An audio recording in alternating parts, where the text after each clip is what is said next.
Why was she always drawn to the silence of the late hour? Maybe it was the way the base finally breathed out after a long day, when even the steel seemed to relax. Maybe it was habit, born from years of taking what little peace the world allowed her. But on that night, inside the tiled walls of Portsmouth Naval Base, Commander Rachel Westbrook stepped into the showers with one thing on her mind: quiet. Steam rose against fluorescent lights. The rhythm of water drowned out the lingering echoes of boots in the hallway. At 46, Rachel had learned to carve out her own sanctuary. Moments like this were precious and rare. Her body bore the testimony of battles survived, a long scar tracing her collarbone, the lean muscle of a soldier's discipline, the steady breath of someone who had been to hell and returned with silence for armor. But silence has a way of breaking. The door creaked open. 3 shadows slipped inside. Their laughter, stifled at first, carried the edge of something cruel. Sergeant Tall, too much arrogance in too young a man. Corporal Dawson, compact, wiry, with restless eyes. And Private Cooper, still raw with innocence, following where he should never have followed. They thought they were hunters. They thought she was prey. "Restricted area, sweetheart," his voice echoed, mocking, predatory. "You lost."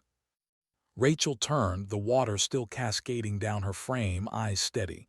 She didn't flinch, didn't cover herself. The towel could wait.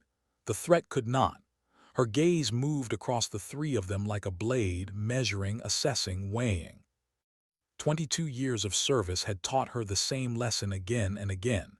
Danger doesn't always arrive with rifles and rockets. Sometimes it comes in the form of men who believe the uniform on their shoulders grants them power over the powerless. What they didn't know, what they couldn't know, was that she was anything but powerless.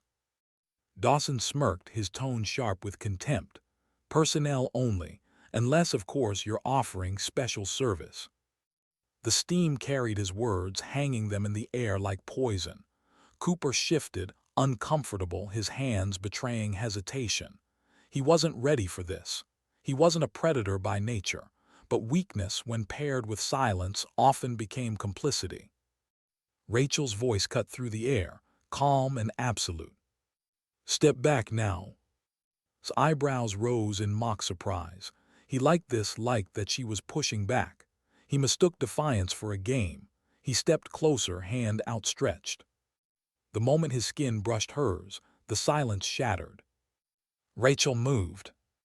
Her left hand caught his wrist, twisting it into a leverage hold he'd never escape. Her right elbow drove into his sternum with surgical precision. A single beat, perfectly placed, meant to rob him of breath without ending his life. He gasped, folded, his arrogance collapsing with him. Before he could recover, she pivoted, using his own momentum to hurl him against the slick tile wall. Water splashed violently, echoing his fall. Dawson lunged, fury in his eyes, reaching for the baton at his belt. He didn't make it far. Rachel stepped aside, sweeping his legs with effortless precision. He hit the tile, breath rushing out of him, the baton skittering across the wet floor like a failed promise. Only Cooper remained. He froze, hands lifted, voice trembling. "Jesus Christ, who the hell are you?" The answer arrived before Rachel could speak. The door swung open. A silhouette filled the frame, weathered, unshakable, a figure carrying the weight of 4 decades in uniform. Captain James. 65 years of service etched into silver hair and eyes that had seen too much to be fooled by shadows. His voice carried authority that no rank could counterfeit. "I believe," he said evenly, "you boys just assaulted Commander Rachel Westbrook, United States Navy SEAL, and one of only 3 women ever to complete SEAL training." Silence, real silence. Not the quiet of late-night showers, but the silence born of fear. Cooper's face drained of color. Dawson lay motionless, fought to breathe, disbelief clawing at him harder than the pain. Rachel didn't rush. She reached for her towel with deliberate precision, wrapping it around her body as though the 3 men no longer existed. She acknowledged with a nod. "Captain." He returned the gesture, voice steady. "Commander." The moment passed like a verdict. The guilty had no defense. Within minutes, the military police would arrive. Procedures would follow, reports filed, blood tests taken. But in that shower room, what mattered wasn't paperwork, it was truth. Truth carried in the scar across Rachel's collarbone, in the authority in her voice, in the quiet respect behind steady gaze. And beneath that truth, another silence lingered. Kandahar, 2016. An extraction gone sideways. A mission deemed too dangerous, written off by command as impossible. She had gone anyway, alone. She had carried a wounded operator 12 miles to safety with shrapnel biting into her own flesh. The official citation mentioned only extraordinary heroism. But those who knew, those who understood, recognized what the medal on her chest really meant. Now she stood in a shower room, towel wrapped around her body, facing down 3 men who thought they could break her. She wasn't broken, not then, not now. Yet as made the call, his eyes lingered on the scar at her collarbone. A question, quiet but heavy, slipped between them. Kandahar. Her reply was just as quiet, 2016. And for a moment, the past sat between them, heavier than any medal, heavier than the silence that filled the room. When the MPs arrived, Rachel gave no speeches, no grand gestures, only orders. Medical first, then the brig, and test them all. The men were led away, the steam thinned, silence returned. But it wasn't peace anymore. It was warning. Remained thoughtful. His voice softened, not weakness but weariness. Not exactly the welcome I'd have chosen for your first night here, Commander. Rachel's lips curved, faint, almost a smile. Not my first unwelcome committee, won't be my last. He studied her, not just the woman before him but the legacy she carried. I served with your father, Operation Urgent Fury, Grenada, 83, Richard Westbrook, one of the best Marines I ever knew. The name struck her like a hidden blade. She hadn't expected it, not here, not tonight. But's eyes told her it was no accident. He'd be proud, said quietly, of what you've become. Rachel didn't answer, not out loud. Pride wasn't something she carried easily. It was weight, heavy, silent. And as she dressed the next morning, uniform sharp, insignia precise, she knew the weight was only growing. News traveled fast on bases. By sunrise, everyone would know what happened in the showers. But that wasn't the real battle. That was only the beginning. Because silence breaks, always. And somewhere inside Portsmouth Naval Base, silence was already cracking open secrets far darker than 3 reckless men in a locker room. Why had the incident spread so quickly? A single night, a single confrontation, and already the base was alive with whispers. By morning, Rachel could feel the eyes, not stares of admiration, not even fear, something else. The kind of attention that carried questions, doubts, even resentment. She had seen it before. Women who broke through walls never walked free of debris. At precisely 6:55, the knock came at her door. Captain, punctual, predictable, steady as the sea. "You're early," she said as she opened the door, her uniform razor-sharp, the seal trident pinned where no one could miss it. "Cold War habit," he replied. "Soviets like to start meetings before you expected them, learned not to give them the satisfaction." They walked in silence toward Building Charlie. The air was cool, heavy with Atlantic salt, and the gray light of morning flattened the base into uniform shades of steel. Their footsteps fell in rhythm, unspoken acknowledgement of decades lived by schedule, by order, by control. But beneath the rhythm was tension. Everyone they passed already knew. 3 men in the brig, a commander who wasn't supposed to be touched, a story carrying weight far beyond showers and steam. At the second floor, a young aide with a neutral expression greeted them. "Commander Westbrook, Captain, Commander Marshall is expecting you." Inside, the office smelled faintly of old paper and polished wood. Commander Jeffrey Marshall stood as they entered, tall, lean, hair graying at the edges. Behind him, another presence, a woman in Air Force blues. rank insignia crisp, eyes sharp. "Commander Rachel Westbrook," Marshall said, extending his hand. "Welcome to Portsmouth, though I understand your welcome last night was less than hospitable." Rachel shook his hand firmly. "I've had worse receptions." Marshall gestured toward the visitors' chairs. "Please, sit. You already know, Captain, this is Lieutenant Colonel Parker, Pentagon liaison for special operations." Parker didn't offer her hand, just a nod. "Commander Westbrook, your reputation precedes you." Rachel returned the nod evenly. "As does yours, Colonel." She knew nothing about Parker, but sometimes ignorance was a weapon. A bluff, carefully placed, could force the other side to reveal more than they intended. Something flickered across Parker's face before her expression hardened again. Marshall folded his hands on the desk. A manila folder sat before him, thick with classified markings. "Let's not waste time. Last night accelerated our timeline. It doesn't change the mission, but it does bring urgency." Rachel leaned forward. "What mission?" Marshall glanced at Parker, who gave the barest nod. "Operation Clean House," he said quietly. "Systematic investigation into misconduct, harassment, and criminal activity within naval installations. Portsmouth is one of 8 under review." Rachel's face remained still, but inside a storm shifted, so it wasn't random. It wasn't 3 men acting on impulse. It was a symptom, a test, a warning. "And my role?" she asked.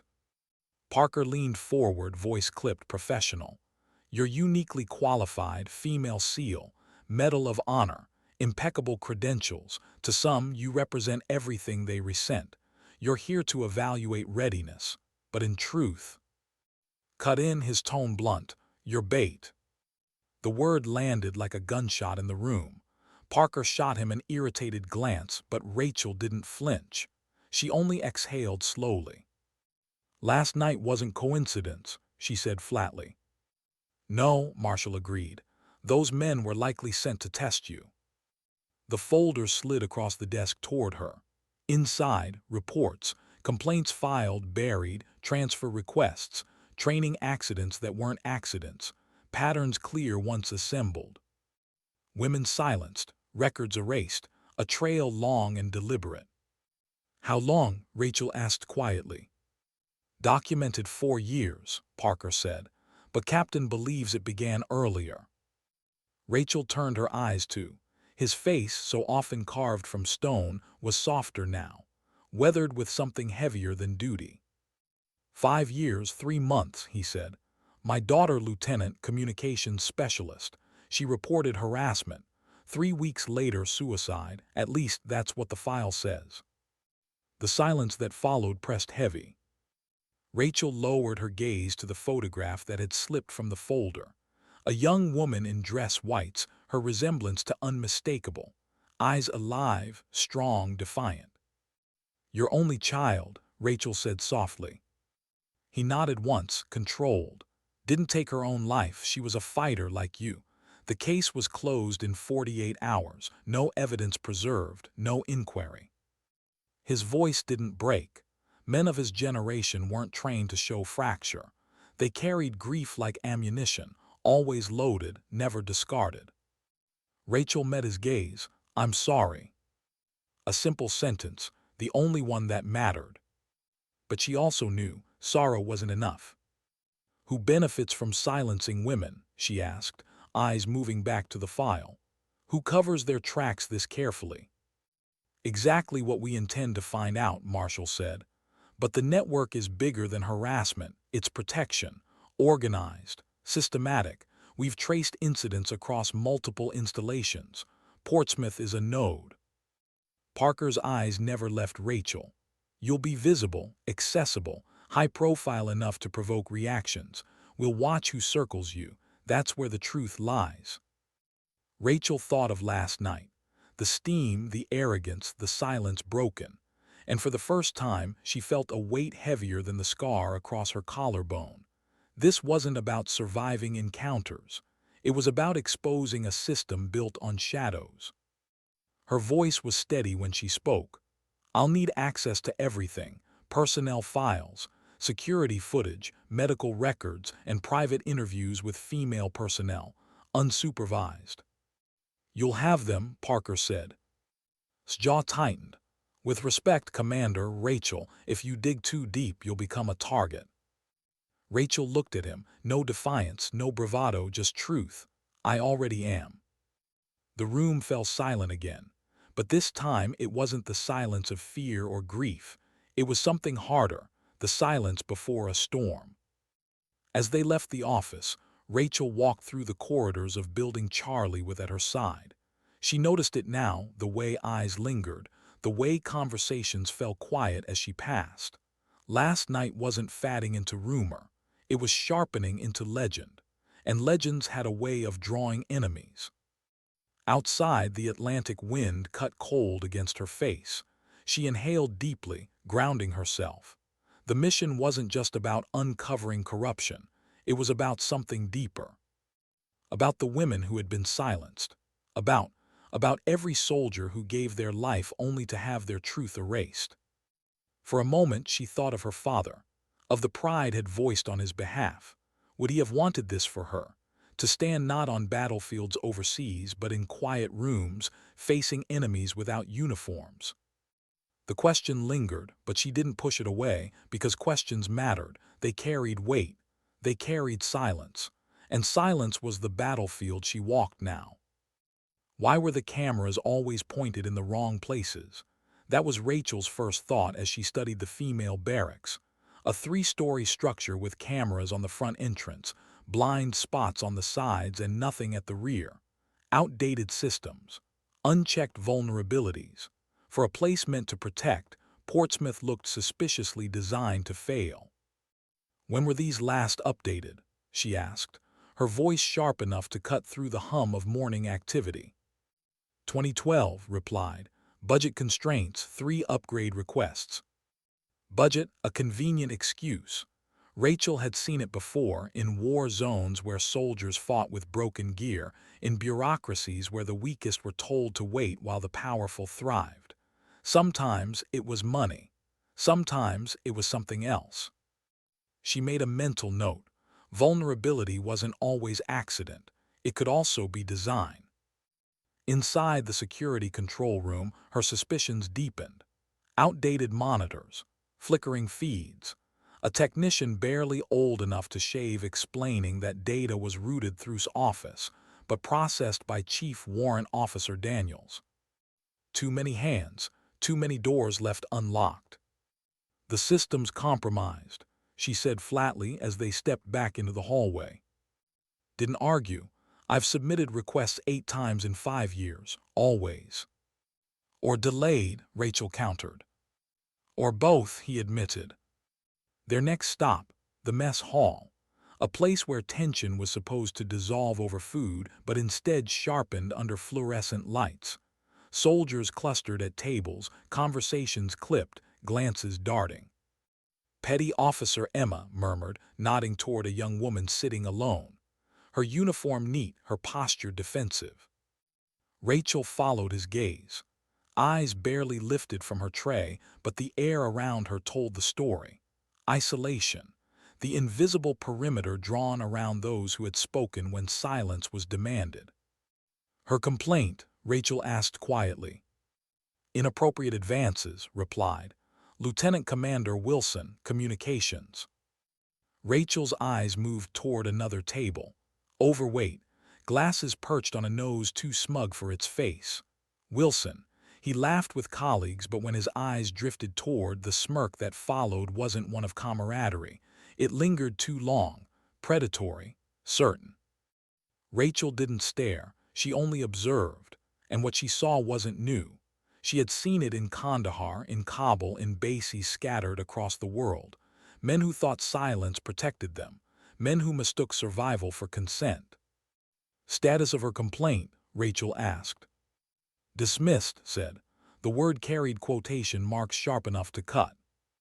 Rachel's gaze remained neutral, but inside something flared. Not anger, not yet, something colder. The kind of resolve that sharpened with every injustice left unanswered. The medical officer joined them soon after, Lieutenant Commander Hayes, efficient, direct. She confirmed what Rachel suspected: unauthorized access to medical records, at least 6 times in the past year. Files altered, patients targeted, complaints erased. Which patients? Rachel asked. Female personnel, those who filed harassment complaints, those who requested transfers, including. Rachel's breath caught just slightly. She glanced at. His hand tightened around his glass, the only sign of pain breaking through the armor. Hayes's voice softened. I never believed the official report, James, you know that. The silence that followed wasn't empty. It was loaded with grief, with truth, with the quiet bond between those who had seen lies written into files and called fact. After lunch, Rachel approached directly. The young woman's guard was immediate, her words clipped. With respect, ma'am, it's already on record. Pursuing it again will only damage me more. Rachel didn't push, she shifted. I'm not here about the investigation. I'm here for readiness, operational climate. Your experience matters. But's eyes held fear. The last officer who said that shared everything with Wilson. My performance reviews dropped within months. Rachel met her gaze steadily. I'm not here to make your life harder, petty officer, quite the opposite. The words hung between them, a fragile bridge, not yet trusted but not yet dismissed. Later, near the harbor master's office, Rachel saw Wilson again. This time his hand slipped a small package to another officer, quick, concealed, but not invisible. She approached without hesitation. Commander Westbrook, Readiness Assessment Team, she introduced herself. Wilson extended his hand, grip too tight, smile too smooth. Lieutenant Commander Wilson, welcome to Portsmouth. Rachel noted the pressure of his handshake, a performance, a message, dominance disguised as politeness. Perhaps you can point me to the communications center, she said calmly. Of course, though I believe Captain is your guide. The captain is otherwise engaged, Rachel replied smoothly. I thought I'd continue my survey. Ambitious, Wilson remarked. The veiled warning was clear. Rachel's eyes didn't flinch. Fortunately, I have a good sense of direction. Their exchange ended with masks intact, but beneath the surface both knew what had just passed: a test, a warning, an opening shot. Moments later her phone vibrated. A message from meeting canceled. Report to Marshall's office immediately. When she entered, the air was different, heavier. Marshall stood behind his desk, grave. Parker sat rigid in her chair. On the desk lay a photograph. A young woman in uniform, bright eyes, confident smile. Lieutenant Jessica, Marshall said. You crossed her name on your tour. Rachel searched her memory. No. That's because she's missing, Parker said. 36 hours, Intelligence Division. Rachel absorbed the weight of it. Another woman, another silence. Similar to this role, she murmured. Exactly, Marshall confirmed. And then came the final detail. Had filed a complaint, harassment, by none other than Wilson. Rachel studied the photo, the determination in its expression, the parallels too, the repetition too sharp to dismiss. I need to accelerate, Rachel said firmly. No more slow steps, she could be in danger. Agreed, Marshall said. What do you need? Full access to Wilson's office, his communications, brought in for questioning, and back here, emotional involvement or not. She rose, folder in hand, determination in her eyes. But as she turned, something on the wall caught her attention. A photograph. A change of command ceremony. In the back row, a familiar face. General, 3 stars. Her old commanding officer in Afghanistan. The man who had once recommended her for the Medal of Honor. Standing beside him in the photo, Captain. Neither man looked comfortable. Rachel's mind raced. She said nothing. Not yet. Timing mattered. Truth revealed too soon could destroy investigations, not strengthen them. Outside she found waiting. His face, as steady as always, flickered with something when she asked, "You never mentioned serving with General." The pause was brief, but it was enough. Alarm masked quickly. "It wasn't relevant," he said. "I think it is," Rachel countered. His reply was quiet, deliberate. "Not here, my quarters, 2100 hours." Rachel nodded once, agreement sealed. That evening, as the base sank into its nightly rhythm, she walked back toward her quarters. The classified folder pressed against her side, weight heavy with more than paper.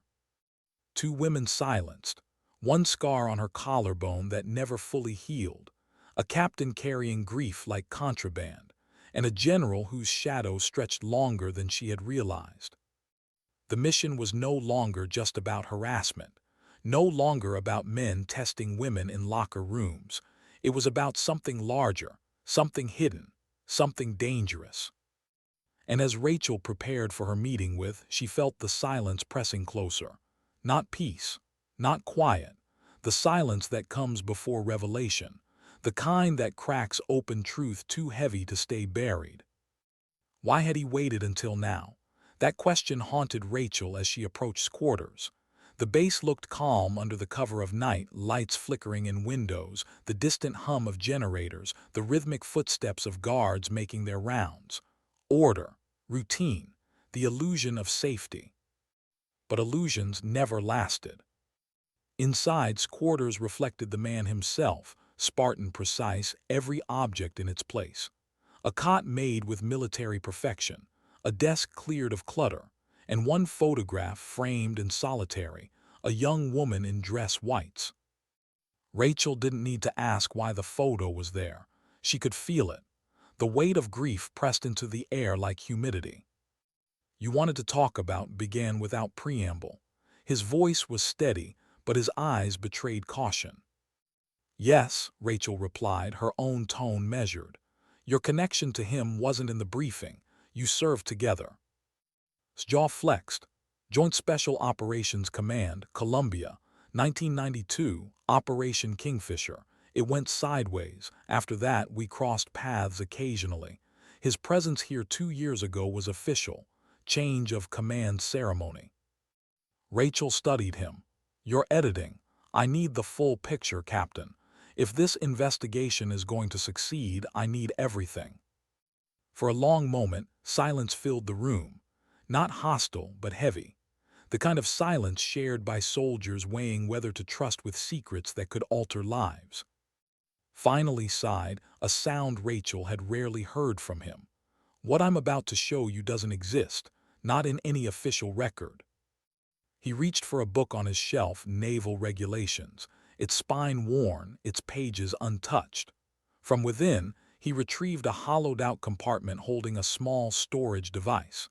He slid it into a secure tablet, entering a passcode from memory. The screen came alive with encrypted files, stamped with the highest classification markings. Rachel leaned closer. "What is this?"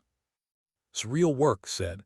Not what her file claims. She wasn't just handling routine communications. She was part of a specialized unit, counterintelligence, monitoring for unauthorized access to weapons and systems protocols, specifically nuclear verification. Rachel's breath slowed. Nuclear authentication protocols were the backbone of national defense. Unbreachable, untouchable, at least that was the belief. "She discovered something," Rachel said softly. Nodded. 3 weeks before her death, she identified anomalous access patterns. Admiral-level credentials used at times when those admirals were provably elsewhere. She reported it through channels, directly to, as required. Rachel's eyes sharpened, and then she died. The words hung in the air, heavy, undeniable. His composure cracked for the briefest moment. "Suicide," they said, but I knew. She told me something was wrong, not the details, she was too careful for that, but enough that I understood she was afraid but determined. Rachel felt the weight of it settle across her chest. She remembered his photograph, the resemblance in her eyes, the strength in her expression, a fighter silenced. And now, Lieutenant, Rachel said. Communications, conducting a security audit, asking the same questions. Nodded grimly. Same pattern, same silence. Rachel's mind worked quickly, piecing together the fragments. Harassment, suppressed complaints, intimidation, women targeted, not only because they spoke but because silence kept systems vulnerable. A culture designed to discredit those most likely to notice. It's bigger than harassment, Rachel said. It's cover, a culture of fear engineered to hide a breach. Exactly, his voice was hard. Stumbled onto something catastrophic, followed, now she's missing, and whoever's behind it they've already killed once. Rachel stared at the files on the tablet. Fragments, access logs, timestamp anomalies, patterns of compromise, not proof but enough to map a shape in the dark. These alone won't hold in court, she said. No, admitted. Was careful. She never kept full records outside secure systems. What I have are fragments, hints, but enough to know the breach is real. Rachel stepped back, packing the small room. The silence wasn't still. It buzzed, alive, dangerous. Why didn't you take this to Marshall or Parker? She asked. Because I don't know how high it goes, replied bluntly. Marshall's a good man, but his clearance doesn't cover these systems. Parker, he hesitated. Her connections make her valuable and dangerous. I couldn't risk it. Rachel stopped packing, turning to face him. So now what? Now, said, we're running out of time. Knew something. They'll either break her or erase her. The words hit Rachel harder than she expected. She'd seen it before in villages where civilians vanished, in cities where informants were silenced. Disappearances always carried the same truth. The longer the silence, the less likely survival. We need the full records, Rachel said firmly. The actual nuclear access logs, the same systems was monitoring. Those are beyond even your clearance, warned.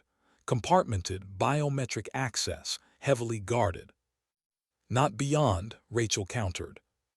The silence that followed wasn't denial, it was agreement. Rachel moved to the window, looking out at the darkened base. The structures seemed ordinary, but she knew better now. Beneath the routine, shadows moved. Shadows built by power, protected by silence. We'll start with security archives, she decided. Footage, access logs, even erasures leave patterns. Missing pieces tell their own story. Nodded, I can get us in, but carefully. If they're watching, even curiosity could trigger alarms. Good, Rachel said, let them watch. Studied her, you're baiting them. I'm giving them a choice, Rachel corrected. Ignore me and I dig deeper, push back and they reveal themselves. For a moment his eyes softened, approval reluctant but real. Thought the same, that exposing truth would protect her. Rachel met his gaze steadily. The difference is, I know I'm being hunted. The silence thickened again, but this time it carried understanding. They weren't allies by convenience anymore. They were bound by something heavier, loss, truth, and the knowledge that silence was never empty. It always carried a cost. At 700 hours they would enter the archives. Limited window, limited time. But for Rachel, the mission was already clear. This wasn't about 3 men in a shower, not about harassment buried in files, not even about or Jessica. It was about silence itself, and whether it could be broken before it swallowed them all. Why were the cameras always blind where truth lived? That thought returned as Rachel followed down the dimly lit stairwell into the restricted wing of Portsmouth's security archives. The steel door groaned as it opened, its weight symbolic, like a vault sealing away not just data but memories people wanted forgotten. Inside, the room was colder than the night above. Fluorescent lights buzzed overhead, illuminating rows of drives, monitors, and servers that looked more suited for a decade past than the present. The hum of machines filled the silence, constant, indifferent. Access logs are kept here, said quietly. Redundant backups, even erasures leave a trace. If was right and if was following the same path, we'll find fingerprints. Rachel stepped to the nearest console. The screen flickered awake under her touch, asking for credentials. Inserted his card, pressed his thumb to the scanner, and entered a string of numbers from memory. Clearance granted.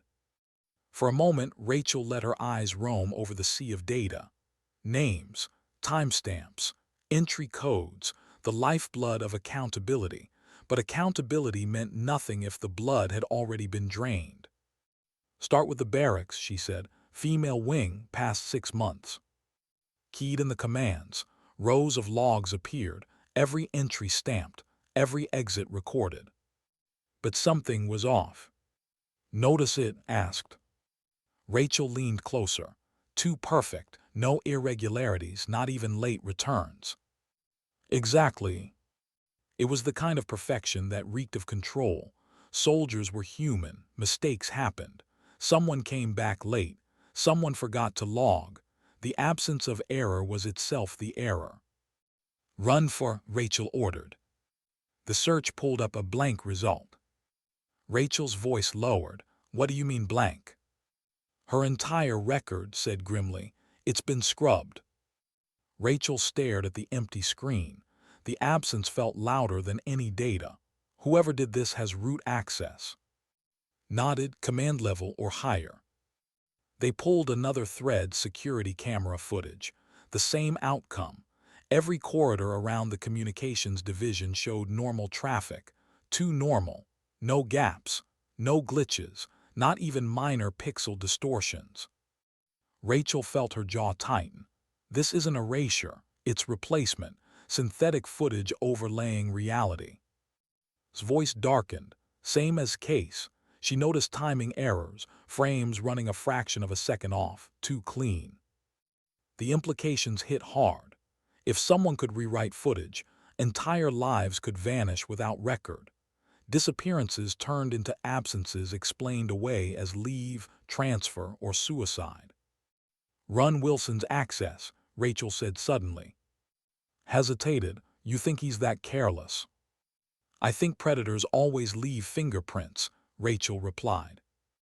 The console processed. Wilson's log appeared, regular, scheduled, predictable. Too predictable. "Same as the barracks," Rachel said softly. "Perfection, not real." She scrolled further, scanning dates. And then she saw it. One anomaly. A timestamp entry at 200 hours 3 weeks ago. But Wilson had been documented at a Navy gala in D.C. the same night. His breath caught, his words, credentials used in 2 places at once. Rachel tapped the entry. "This is the breach. Whoever killed her used patterns like this. Wilson's credentials, maybe willingly, maybe stolen." The console flickered suddenly. A warning, unauthorized access detected. Rachel's eyes narrowed. "They're watching us." His hands moved fast, pulling the drive, pocketing it. "We need to move, now." They left the archives quickly, the heavy door locking behind them. Outside, the night seemed colder, the silence sharper. "Wilson's our link," Rachel said, her voice low. "But he's shielded. The harassment complaints were never just indulgence. They were leverage, blackmail, compromise. He's protected because he's useful." Nodded grimly. "And if he knows where is, time is running out." The next day, Rachel tested the theory. She watched Wilson in the mess, in the communications wing, in the hallway outside Marshall's office. He was calm. Too calm. Men who were guilty usually betrayed themselves with nerves. Wilson seemed untouchable, as though he carried insurance. That night, Rachel returned to.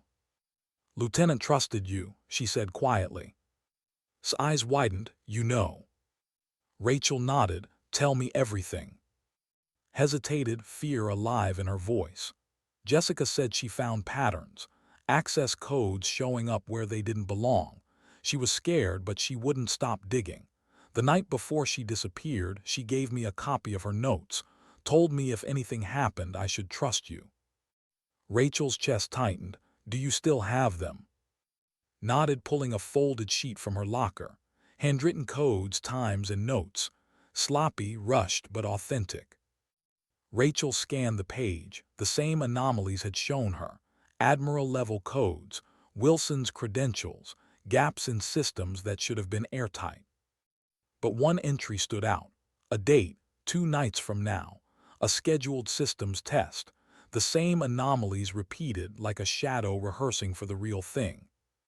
"They're planning another breach," Rachel murmured. His voice shook. "What does that mean?"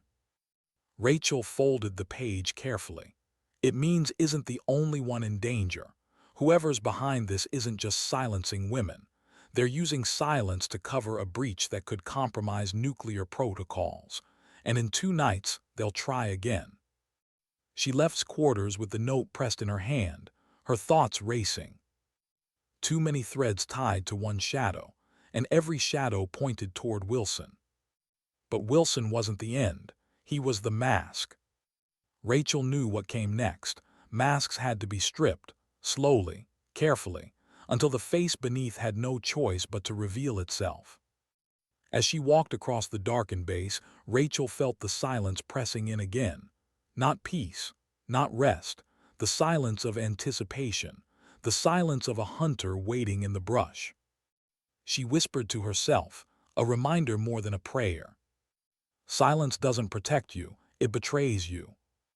And somewhere, in the darkness beyond the barracks, she swore she heard footsteps that didn't belong. Why do hunters always think they're unseen? That thought lingered in Rachel's mind as the base prepared for the system's test. Officially, it was routine, quarterly evaluation of nuclear communication redundancies, a drill to ensure lines of command could withstand attack. Unofficially, it was a stage, one Rachel suspected their enemy had chosen carefully. The night was sharp with Atlantic wind. Floodlights washed the base in pale gold, shadows stretching long across asphalt and steel. Inside the command center, tension pulsed beneath the hum of machinery.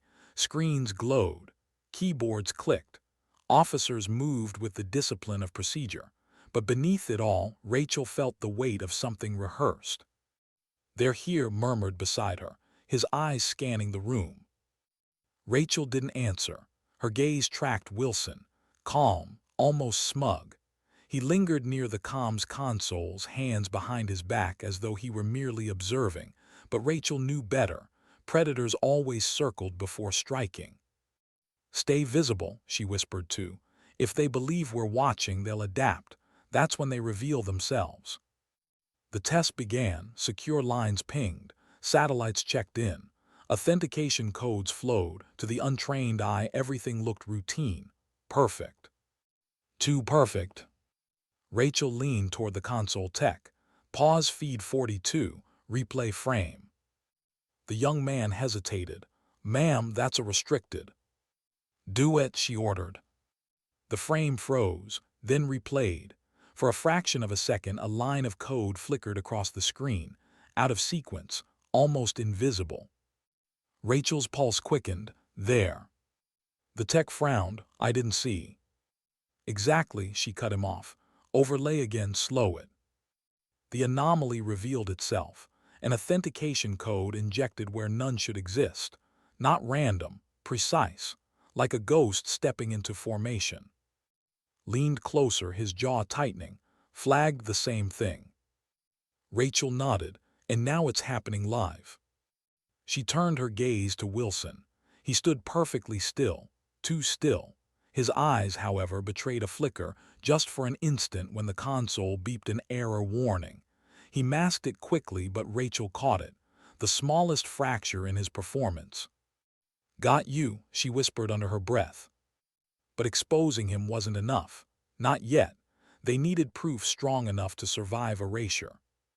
She slipped a small device from her pocket, a secure recorder, far outside official systems. With a subtle motion, she pressed it against the console's frame. It would capture raw feed, unfiltered by base servers. Minutes dragged, the test continued. On the surface, all was order. Beneath, Rachel felt the currents shifting. Then the second anomaly appeared. Another code, higher clearance, admiral level, and Rachel saw Wilson's hand twitch, the barest movement, fingers curling and uncurling as though tethered to the screen itself.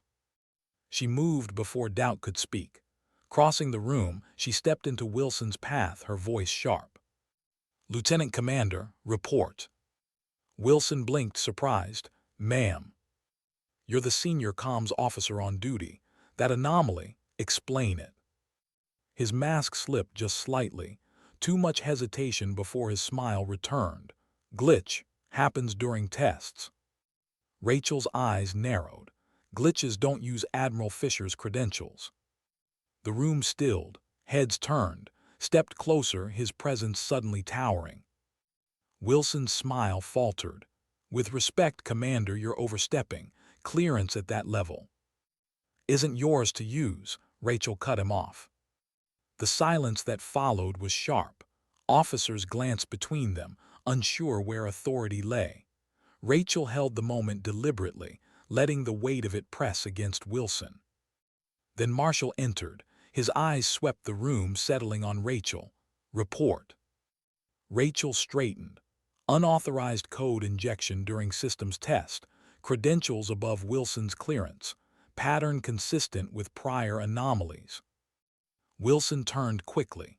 "Sir, with all due respect, Commander Westbrook is misinterpreting standard errors." "Enough," Marshall barked. His tone brooked no argument. "Both of you, my office now." The walk down the corridor was thick with tension. Wilson's steps clipped, defensive. Rachel's steady, deliberate, followed in silence. Inside the office, Marshall shut the door hard. "Explain." Rachel placed the recorder on the desk. "This contains raw feed from the console. Independent. It will show the anomaly unaltered. If we compare it to official records and they don't match, then we have confirmation." Wilson's face paled just slightly. "Unauthorized recording is itself a breach, sir. She's tampering." "No," Marshall cut him off. "She's protecting." Rachel's gaze stayed locked on Wilson. "Lieutenant Commander found the same patterns. Now she's gone, too. How long until we start asking why?" Wilson's mask cracked, not fully but enough. His jaw tightened, his eyes hardened. The predator was showing teeth. Marshall leaned back, studying him. "Why do your credentials appear in anomalies you can't explain?" Wilson swallowed. "I don't know." "Wrong answer," Rachel said coldly. The silence that followed pressed heavy. Wilson's face twitched, anger bleeding through control. Finally, he spoke, voice low. "You don't know what you're stepping into, Commander. None of you do."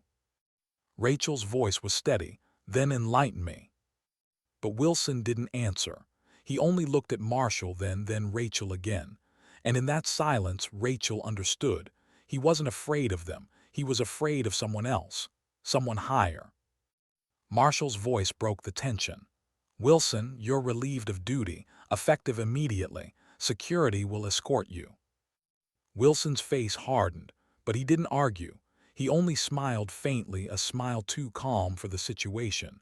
A smile that said, "This isn't over." As the guards led him out, Rachel felt's hand brush her arm. Subtle, grounding. "You saw it too," she whispered. He nodded. "He's not the top, just a pawn." "And pawns don't smile when they're caught," Rachel said. The recorder still sat on Marshall's desk, silent but alive with truth. Enough to expose Wilson, but not enough to unravel the network behind him. That night Rachel lay awake in her quarters, the recorder in her hand, heavy with evidence. Yet the weight in her chest was heavier. She thought of Ov's trembling voice. And she thought of his loyalty unwavering yet by loss. Could she trust him fully, or was he hiding truths he wasn't ready to share? Loyalty, she realized, wasn't blind. It was tested, pressed, burned, and only in fire did it reveal its strength. As sleep finally pressed against her, one thought lingered. The silence around Wilson wasn't ending. It was shifting, moving upward, toward shadows far more dangerous. And Rachel knew the real enemy hadn't shown its face yet. Why do pawns smile when they're caught? The question haunted Rachel as Wilson was marched away under guard. That faint grin, not defiance, not panic, but calculation. A man who knew his capture was only one piece of a much larger game. By morning, the base was restless. Whispers traveled faster than orders. Some saw Rachel as a crusader, others as a threat. For every ally she gained, another shadow formed. At 700, met her outside the comms wing. His face was drawn, sleepless. "Wilson's not in the brig," he said bluntly. Rachel froze. "What do you mean not in the brig?" "Official report says he was transferred overnight. Naval Intelligence custody." "Who authorized it?" Handed her the document. A single signature stared back. Admiral James. Rachel felt her stomach tighten. The man who had once pinned a medal to her chest. The man had avoided speaking of. "He's moving the pieces," she said quietly. Nodded grimly. "And Wilson was never meant to rot in a cell. He's too valuable. We'll protect him, or use him." They walked in silence toward Building Charlie. The corridors felt narrower today, the air heavier. Inside Marshall's office, Parker was already waiting. Her posture was tense, her expression sharp. "You've stirred a hornet's nest," she said without preamble. "Wilson's transfer wasn't our call, higher up himself." Rachel's eyes locked on hers. "And you knew." "I found out this morning," Parker said evenly. "But understand, this isn't just an admiral, he's clearance level." Rachel frowned. "What's?" Answered, voice low. "Special compartmentalized program. Oversight of nuclear fail-safes. A handful of men in the world with that clearance is one of them." Rachel's pulse quickened. Which means was right. The anomalies she flagged weren't mistakes. They were breaches, and had the authority to bury it. Parker's jaw tightened. "Careful. Accusing a 3-star of treason without hard proof will end your career, or worse." Rachel leaned forward. "I'm not concerned with careers." Marshall broke the tension. "Then let's focus. Where does this trail lead?" Rachel pulled notes from her folder, spreading them across the desk. Scheduled anomalies, codes injected during system tests. Wilson was the instrument, but he wasn't the author. These aren't random breaches. They're rehearsals, and the next one is tomorrow night. Studied the notes, and will ensure the rehearsal goes smoothly. Wilson will vanish, Anyone who connects the dots is eliminated," Rachel finished. The room fell silent. Finally, Parker spoke. "We can't stop directly, but we can intercept the breach. If we catch it live, undeniable, with his authorization codes attached, we have leverage." Rachel nodded slowly. "We need to follow Wilson. He's the link. If he's being moved, he's not vanishing, he's being positioned." His eyes met hers. "That means going off book. No records, no backup." Rachel exhaled. When has truth ever come cheap? They waited until nightfall. Under cover of routine, Rachel and slipped from the base, their unmarked vehicle blending into coastal traffic. Intel contact. An old favor called in had traced Wilson's transfer not to Washington, as reported, but to a safe house 30 miles inland. The drive was silent. Rachel's eyes scanned the dark highway, whilst hands gripped the wheel with old tension. They didn't need words. Soldiers spoke through silence as much as speech. At last the road narrowed into forest. A lone cabin appeared ahead, its windows glowing faintly. "Too exposed," Rachel murmured. Nodded. "No perimeter, no patrols. Either sloppy or a trap." They left the vehicle a half-mile back, advancing on foot. The forest pressed close, every twig snapping louder than it should. Rachel's pulse slowed, combat rhythm settling in. Each step deliberate, each breath measured. Through the trees they saw movement. Wilson, seated at a table, his hands cuffed, his face lit by a single lamp. Across from him, a man Rachel hadn't expected to see. "Admiral." Her chest tightened. The mentor who had once spoken of honor, of sacrifice. The man whose commendation had carried her through years of service.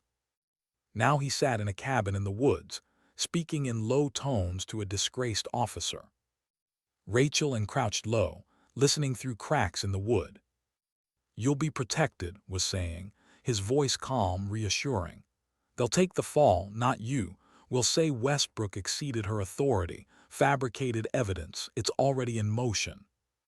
Wilson's voice trembled, and handled said flatly, "You did well, but next time be more careful. This program cannot be exposed." Rachel's heart pounded. There it was, confirmation, not rumor, not suspicion, truth spoken aloud. She turned to, her eyes fierce. "We have him." But's face was pale, his breathing unsteady. "I should known," he whispered. "Wasn't just silenced, she was executed, and God help me, I let into my home, I trusted him." Rachel gripped his shoulder steady. "This isn't your guilt to carry, it's his crime."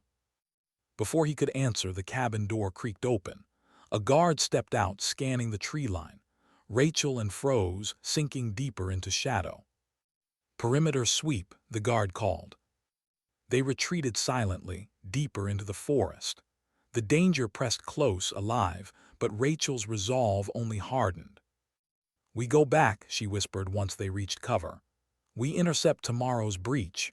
We use own codes against him. No speculation, no suspicion, hard proof." Nodded, though his eyes burned with grief. For all of them," Rachel said.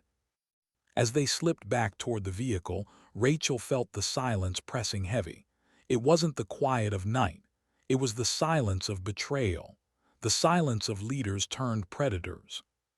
And it was the silence she vowed to break.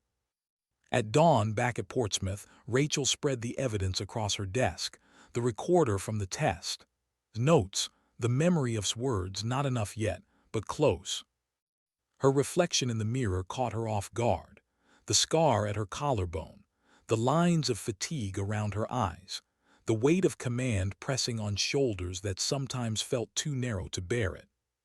But then she thought and the silence turned into fuel. Tomorrow night would decide everything.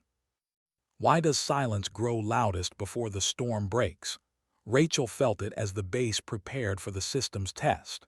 Routine announcements, routine drills, routine movements of personnel. But beneath the surface, she sensed it, the tension of actors waiting for their cue. Stood beside her in the command center, face carved from stone, but his eyes carried fire. The fire of a father whose grief had finally found its target. Marshall and Parker were present too, though neither spoke much. They knew tonight was different. Evidence wasn't enough. Rumors weren't enough. The truth had to be captured live, undeniable, unalterable. At 2100, the test began. Screens lit with data streams. Authentication protocols cycled. Lines of code blinked across monitors. To any outsider, it looked like order, precision. But Rachel knew better. Her recorder was in place, hidden in plain sight. Redundancy was her ally. If one stream was corrupted, another would survive. Tonight, silence would not erase. Minutes passed, then it came. The first anomaly. A code injected where none belonged, not Wilson's this time. Higher, admiral level. Rachel leaned forward. "There," she whispered. His jaw clenched. A second anomaly followed. Then a third. Each smoother than the last, as though the system itself welcomed the intrusion. Rachel rose to her feet. "Marshall, lock feed, preserve independent capture." Marshall, his hands steady, but his brow damp with sweat. Then, without warning, the comms door opened. Admiral James walked in. The room stiffened. Officers snapped to attention. His presence filled the air with authority, decades of service carried like a cloak. "At ease," said his voice calm, commanding. His eyes scanned the room, finally settling on Rachel. "Commander Westbrook, I hear you've been busy." Rachel held his gaze. "Just doing my duty, sir." His smile was thin, calculated. Duty can be complicated. Sometimes it requires discretion. Sometimes silence serves the greater good. Rachel's voice was even. "Silence doesn't protect, sir. It hides predators." The words hung like a blade in the air. Officers glanced uneasily. The room charged. stepped closer, lowering his voice just enough for her to hear. "Careful, Commander. You're not untouchable. You think evidence will save you. I am the evidence. My word outweighs your recordings, your suspicions, your moral outrage." Rachel didn't flinch. "Then let's see whose word history believes." She nodded toward the console. The independent feed replayed, projecting across the main screen, anomalies highlighted, authentication codes, credentials embedded live. The room froze. No denial, no confusion. Hard proof undeniable. For the first time's mask cracked. His smile faltered. His eyes narrowed. "You don't know what you've done," he said softly. "Exposed you," Rachel replied. What happened next blurred into chaos. Two guards flanking drew weapons, moved faster, tackling one to the ground. A shot rang out, shattering a monitor. Officers scattered, some shouting, some frozen. Rachel dropped low, her training taking over. She disarmed the second guard with brutal efficiency, elbow driving into his wrist, knee into his ribs. The weapon clattered to the floor. But in the chaos moved, not retreating, advancing toward. Rachel turned, just as pulled a concealed pistol from his uniform. "James," she shouted. Spun but too late, the muzzle flashed, the bullet struck deep, staggered, collapsing to the floor. Rachel's chest tightened. A sound escaped her throat, raw, unguarded. She lunged forward, slamming against the console, the pistol wrenched from his hand. Her eyes burned with something colder than rage. "This ends now," she hissed. Struggled, but Rachel's grip was iron. Years of war, of survival, of silence hardened into strength. She pressed him down, forcing his face toward the screen still displaying his crimes. "Look," she whispered, "look at the silence you built." Guards swarmed in, this time not his. Marshal's orders rang clear: take him, restrain him. Fought, but the tide had turned. Shackled, he was dragged from the room, his fury spilling in venom. "You think this changes anything? The system protects itself. You'll be forgotten." Rachel didn't answer, she only looked at.